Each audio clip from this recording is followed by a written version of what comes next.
गुजरात में अहमदाबाद के सरदार वल्लभ भाई पटेल एयरपोर्ट से दोपहर 1:38 पर एक प्लेन 3000 मीटर वाले इस रनवे पर दौड़ लगाता है और हवा में उड़ जाता है। और 1:40 पर ठीक 2 मिनट के बाद जैसे ही वो हवा में 625 फीट की ऊंचाई पर पहुंचता है, वो वापस जमीन की तरफ आने लग जाता है और एयरपोर्ट की बाउंड्री के बाहर एक रिहायशी इलाके की इमारतों पर गिर जाता है। तेज आग का गुबार उठता है। उसके बाद इलाके को काला धुआं घेर लेता है। ये प्लेन एयर इंडिया का था दोस्तों। इस प्लेन में 242 लोग सवार थे। ये सब अहमदाबाद से लंदन जा रहे थे। एयर इंडिया का ये प्लेन खच्चाड़ा था और ये कितना कूड़ा था, इसके बारे में आज ही एक पैसेंजर आकाश वत्स ने बताया है। आकाश वत्स ने इसी प्लेन से दिल्ली से अहमदाबाद की यात्रा की थी। कल से ही प्लेन क्रैश के जो विजुअल्स आ रहे हैं उन्हें देख करके दिल बैठा जा रहा है, रोना आ रहा है। इतनी सारी कहानियां यूं ही समाप्त हो गई, बीच में ही खत्म हो गई। 265 लोग मारे जा चुके हैं। एयर इंडिया के जो लो मेंटेनेंस प्लेन्स होते हैं ना, आज ये जानलेवा साबित हो गए। नमस्ते जी, सत श्री अकाल, अस्सलाम वालेकुम। मैं निधि शर्मा इंडिया से। और 5 वजह है जो इम्पोर्टेंट कारण है जिनकी वजह से ये प्लेन क्रैश हुआ है, वो हमको प्रज्ञा मिश्रा जी अपने इस वीडियो में बतलाएंगी। पर अभी भी विश्वास करना मुश्किल हो रहा है इतनी बड़ी दुर्घटना पर। Our deepest condolences with everyone who have lost their lives and specially with the family members. किसी की बच्ची, किसी का बेटा, किसी की बहू, किसी का पूरा परिवार खत्म हो गया। This is a huge system failure. हमारे देश में रेल हादसे और आज ये इतना बड़ा प्लेन क्रैश, विश्वास उठता जा रहा है। अहमदाबाद से ही ये प्लेन लंदन के लिए उड़ा था, तो उन्होंने इस प्लेन को लेकर क्या कुछ कहा और क्या कुछ सवाल उठाए, सुनना बेहद जरूरी है। सुनिए। This AC is not working. Look at everyone. And it's so many people, they are using these magazines. AC is not working at all. And as usual, your TV screens are also not working. Neither this button for calling the cabin crew. Nothing is working. दोस्तों, plane crash होने से ठीक पहले की ये plane के भीतर की तस्वीर है। देखिए दोस्तों, जिस प्लेन का एसी तक काम नहीं कर रहा था, जिस प्लेन की लाइट पैसेंजर की जलाने से जल ही नहीं रही थी, वो प्लेन कितना खटारा होगा, इसका अंदाजा तो आप लगा सकते हैं। जिस प्लेन के एसी का रखरखाव तक नहीं था, उस प्लेन के इंजन का कितना ध्यान रखा जाता होगा, ये सोचने वाली बात है। ये तस्वीर देखिए। इस तस्वीर में दिखाई दे रहा है एक परिवार जो कि राजस्थान के बांसवाड़ा का है। सबकी विमान हादसे में मौत हो गई। डॉक्टर कोनी व्यास पैसिफिक हॉस्पिटल से इस्तीफा देकर अपने पति प्रदीप जोशी के साथ लंदन में शिफ्ट होने वाली थी। आज सभी बच्चों के साथ जा रही थी और इस दुखद हादसे का शिकार हो गई। सवाल ये है दोस्तों कि कैसे हुआ ये प्लेन हादसा?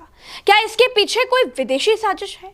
क्या एयर इंडिया का प्लेन ज्यादा गर्मी के कारण क्रैश हो गया? क्यों बोइंग कंपनी के इन जहाजों पर 3 महीने का प्रतिबंध लग चुका था? क्यों बोइंग के ये जहाज खटारा कहे जाते हैं? क्या कम रनवे पर दौड़ाकर प्लेन को उड़ा दिया गया?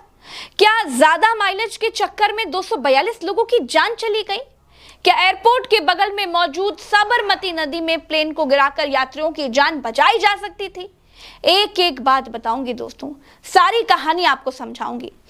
नमस्कार, मेरा नाम प्रज्ञा मिश्रा है और आप देख रहे हैं प्रज्ञा का पन्ना। दोस्तों, एयर इंडिया का जो प्लेन क्रैश हुआ वो बोइंग कंपनी का था। बोइंग अमेरिकी कंपनी है। इस प्लेन क्रैश में गुजरात के पूर्व मुख्यमंत्री विजय रूपाणी भी नहीं रहे, वो भी इस हादसे में मारे गए। कोई जिंदा बचा है? फिलहाल मेरे वीडियो करने तक तो ऐसी कोई खबर नहीं आई।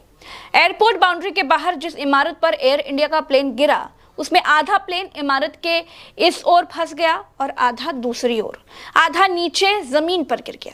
प्लेन के टायर इमारत में फंसे रह गए, कुछ टायर जमीन पर बिखरे हुए मिले। प्लेन कई जगहों से टूट गया और टूट जाना, हर जगह से बाजे की तरह बजना बोइंग 787 ड्रीम लाइन की विशेष आदत है। माइलेज पूरा, लेकिन सिक्योरिटी 2 कौड़ी की भी नहीं। ये मैं नहीं कह रही हूँ, आगे बताऊंगी क्यों कह रही हूँ। लेकिन जिस इमारत पर यह प्लेन गिरा दोस्तों, वो डॉक्टरों का अतुल्यम हॉस्पिटल था। 60 इंटर्न डॉक्टर इसमें थे। 6 डॉक्टर्स के मारे जाने की खबर आ चुकी है। सब इस मेज पर बैठकर खाना खा रहे थे। दोस्तों, हादसे के बाद हॉस्पिटल्स में खून कम पड़ गया। ब्लड डोनेशन के लिए अपीलें करनी पड़ गई। स्ट्रेचर्स और एम्बुलेंस कम पड़ गए। इलाका सीरिया, इराक जैसा लगने लगा था। बिल्डिंग्स काली काली दिखाई देने लग गई, जमीन पर खड़ी कारें जलने लगी थी। लेकिन अब भी दोस्तों सवाल वही है कि आखिर क्या इस हादसे को टाला जा सकता था? क्या 242 लोगों की जान बचाई जा सकती थी? तो जवाब है हाँ, बचाई जा सकती थी। लेकिन भारत में भारत की सरकार के लिए भारत के लोगों की जान की कीमत एक वोट से ज्यादा और कुछ नहीं है। सोचिए, गाड़ी विदेश में चलती है, पूरी सेफ्टी फीचर्स के बिना वो चल ही नहीं सकती।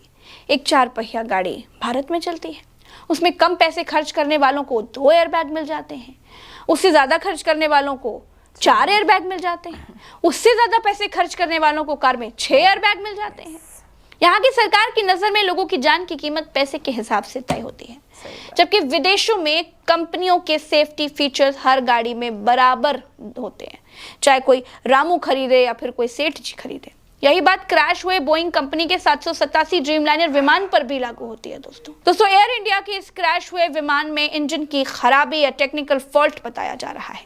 लेकिन सवाल यह है कि विमान में 2 इंजन दिए जाते हैं, दोनों इंजन उड़ान के दौरान चालू होते हैं। अगर एक इंजन में कोई खराबी आ जाती है तो दूसरा इंजन इतना कैपेबल होता है कि जहाज को वो सही सलामत पास के किसी एयरपोर्ट तक पहुंचा पाए। लेकिन बोइंग का ये ड्रीमलाइनर विमान उड़ते ही गिर गया। दैनिक जागरण के मिड डे अखबार में आज एक ऐड छपा था जिसमें एयर इंडिया का विमान बिल्डिंग फाड़कर बाहर निकलता हुआ दिखाई दिया। ये इत्तेफाक था या उसी तरह की घटना? खैर दोस्तों, अब मैं आपको बताऊंगी कि कैसे बोइंग के यह खटारा विमान मौत के सौदागर बनकर आसमान में उड़ रहे हैं। 2013 की बात है। 2 नए ड्रीमलाइनर 787 विमान जापान की 2 एयरलाइन कंपनियों के बेड़े में शामिल किए गए थे। इनमें लगी बैटरी में आग लग गई। आग लगने के चलते उसकी इमरजेंसी लैंडिंग करवानी पड़ी। अमेरिका की फेडरल एविएशन एडमिनिस्ट्रेशन ने 3 महीने के लिए दुनिया भर में सभी ड्रीमलाइनर विमानों की उड़ानों पर रोक लगा दी थी। उसके बाद बोइंग ने अपने बैटरी सिस्टम और उसके इंजन की गर्मी से बचाने के तरीके में कई सुधार किए थे। 2020 से 2022 के दौरान ड्रीमलाइनर में कई मैन्युफैक्चरिंग डिफेक्ट की खबरें आई थी। बोइंग ने भी माना था कि ड्रीमलाइनर की मैन्युफैक्चरिंग में कई तरह के फॉल्ट्स हैं। अप्रैल 2024 में दोस्तों बोइंग में काम करने वाले एक विस्ल ब्लोअर ने दावा किया था कि ड्रीमलाइनर 787 की बॉडी के कुछ हिस्से ठीक से नहीं जुड़े हैं और ये उड़ानों के दौरान बीच में ही टूट सकते हैं। ये विस्ल ब्लोअर इंजीनियर सैम साले थे जो 10 साल से ज्यादा समय से बोइंग में काम कर रहे थे। बोइंग में लंबे समय तक काम कर चुके जॉन बर्नेट ने 2024 में ड्रीमलाइनर 787 की सेफ्टी को लेकर के कई सवाल उठाए थे। मार्च 2024 में उनकी रहस्यमयी परिस्थितियों में मौत हो गई थी। घर के पास ही एक पार्किंग एरिया में उनकी लाश मिली थी। दोस्तों बोइंग 787 में इलेक्ट्रिकल सिस्टम का फेल्योर, विंडशील्ड में दरार, फ्यूल लीकेज और सॉफ्टवेयर में कई गड़बड़ियां होती रही हैं। 2024 में जापान में 787 की टेक्निकल कमियों की वजह से एक हादसा हुआ जब ANA एयरलाइंस के 787 में हाइड्रोलिक ऑयल लीक हुआ, जिसके बाद विमान को रनवे पर ही रोकना पड़ गया था। इस प्लेन क्रैश के कई कारण बताए जा रहे हैं। पहला कारण है डबल इंजन फेल्योर, यानी दोनों ही इंजन एक साथ फेल हो गए। दूसरा है स्टॉल हो जाना, मतलब जब विमान की नोज यानी आगे निकली हुई जो एक चोंच होती है वो बहुत ज्यादा ऊपर की ओर हो जाती है तो विंग्स पर हवा का प्रवाह सही तरीके से नहीं हो पाता है। इससे लिफ्ट यानी विमान को ऊपर उठाने वाली ताकत जो है वो कम हो जाती है। अगर लिफ्ट विमान के वजन से कम हो जाए तो विमान नीचे गिरने लग जाता है, भले ही नोज ऊपर हो। इसे स्टॉल कहा जाता है। दोस्तों नोज ऊपर होने का मतलब है कि पायलट विमान को ऊपर ले जाने की कोशिश कर रहा था, लेकिन अगर गति कम है या फिर विंग्स लिफ्ट नहीं बना पा रहे हैं तो विमान ऊपर जाने की बजाय नीचे गिर सकता है। स्टॉल होने पर विमान अनियंत्रित हो सकता है, जिससे वो बगल में झुक सकता है या फिर बहुत तेजी से नीचे आकर गिर सकता है। पायलट ने अंत तक कोशिश की प्लेन को बचाने के लिए, लेकिन बचा नहीं पाए। 242 पैसेंजर्स में से सिर्फ एक ही व्यक्ति बच पाया है। ऐसी खबरें फिलहाल निकल करके आ रही हैं और अपने पैरों पर वो चलता हुआ दिखाई दे रहा है। कहते हैं जाके रखो साइयां, मार सके न कोई। सरकार को एविएशन के नियम कड़े करने चाहिए। खटारा प्लेन क्यों चल रहे हैं, इसकी गहन जांच करनी चाहिए। मेरे साथ फिलहाल इस वीडियो में इतना ही। चैनल को सब्सक्राइब जरूर कीजिएगा। नमस्कार। Thank you. जो एक व्यक्ति बचे हैं, वाकई में ये एक भगवान का चमत्कार है। उनको जो इमरजेंसी एग्जिट है उससे वो कूद गए। कोई डिवाइन मैसेज उनको आया होगा and he did that. 30 seconds के अंदर उन्होंने ये किया और उनकी जान बच गई। 68 सेकंड्स के अंदर तो ये पूरा जो क्रैश है वही हो गया किसी ने सोचा नहीं होगा कि जिस प्लेन पर वो अपने सपनों को लेकर के बैठ रहे हैं वो एक ही मिनट के अंदर आग का गोला बनकर खत्म हो जाएंगे। एक्सट्रीम हार्ट ब्रेकिंग खबर है ये, और हमारे भारत देश में वाकई जान की कीमत है नहीं। एयर इंडिया के जो मालिक हैं वो तो सस्ते में निपटा करके अपना मोटा प्रॉफिट कमा रहे थे, वेरी शेमलेसली। फिलहाल के लिए मुझे दीजिए इजाजत, और दुआओं में प्लीज याद रखिएगा उन सभी लोगों को जिन्होंने इस हादसे में अपनी जान गंवाई है, उनके परिवारों को। ख्याल रखिएगा अपना और अपने सभी घर वालों का, महफूज रहिएगा। सत्यमेव जयते।